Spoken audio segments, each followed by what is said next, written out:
So in this video, I am going to show you how to open up files in Photoshop, how to bring files from the internet into Photoshop in case you want to manipulate them or make a photo collage just for practice, and also how to use the zoom tool.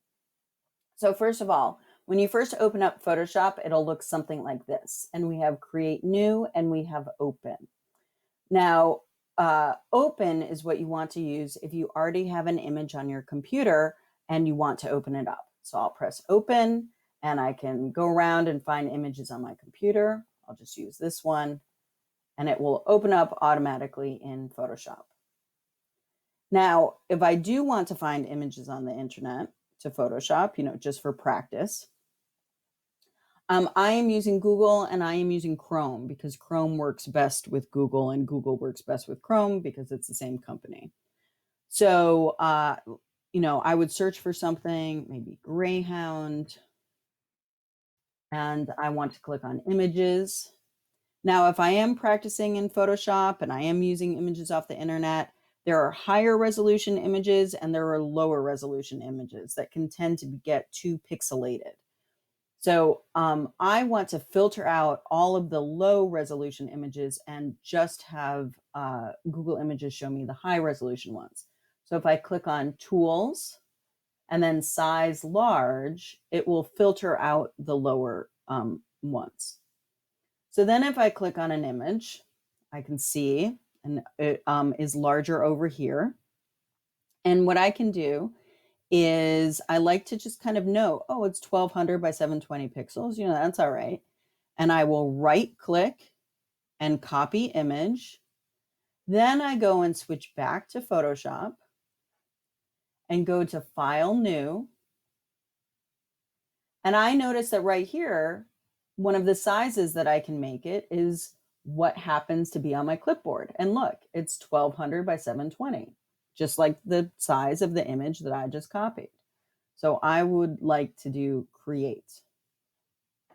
And now I can do either edit paste or control V if you're on a PC, which I am, or I believe it's command V if you are on a Mac. Now, what happens if you make the box first? So like if I did file new and made a box, but then I found a different image. So let's find some different image like this one, or actually something with the background so you can see that it's very different. All right, this one, I would right click, copy image. If I switch back to Photoshop and I edit paste, you will see that that doesn't work. It's in there, but it's not the right size. That box was not the right size. Why did that happen? Because I made the box first.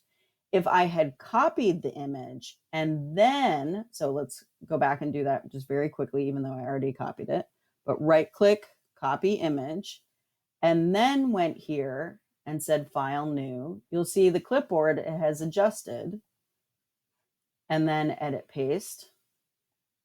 And now it's the right size. So that's something that can really trip people up the first time that they, or the first couple times that they have used Photoshop. They say, why is this? Oh, that's by habit that I went to go save it. Sorry. They say, oh, why isn't it the right size? It's because you first have to copy it on your clipboard and then go to File New. And as you may notice, I can click here on the tabs and switch between my images. Every time you bring an image in, say if you're going to do a collage or something, you always want it to be in separate tabs, and I'll explain more why in the cutting and pasting video. All right. So that's how you open up files that are already on your computer, and that's how you bring images from Google into Photoshop. Now, let me talk about the zoom tool. First of all, up at the top, we have our menu bar up here. Then underneath, we have our option tools. And you may notice as I click on different tools, it gives me different options for those tools, hence the name option bar. And then over here on the left, I have the toolbar. And over here on the right, I have what are called palettes. So I have the layer palette in the bottom right-hand corner. So to zoom, the zoom is at the bottom of the layer palette. It looks like an old school magnifying glass. And there's a couple different ways that you can use it. The easiest way is that you can just drag diagonally. So if you go from upper left to lower right, you can zoom in. You can zoom all the way in to the level of the pixels, right? You can zoom out. So that's just dragging down into the right or up into the left. That is, the scrubbing. And you need scrubby zoom checked for that to be able to work. The other thing that you can do in the option bar, the options for the zoom tool, is the plus and the minus. The plus, I can just click and make it bigger. The minus, I click and make it smaller. If you are on one tool and you want to be on the other, if you're on a PC, you hold down Alt and see how it goes from plus to minus, so I can make it smaller. Or if I'm on minus, I can hold down Alt and it turns into a plus. And the other things that I can do just very quickly is like fit screen, fill screen, 100%, that kind of thing. So those are just kind of some quick shortcuts. But honestly, just dragging diagonally is like the easiest thing to do to zoom in and zoom out. So if you have any questions, please let me know.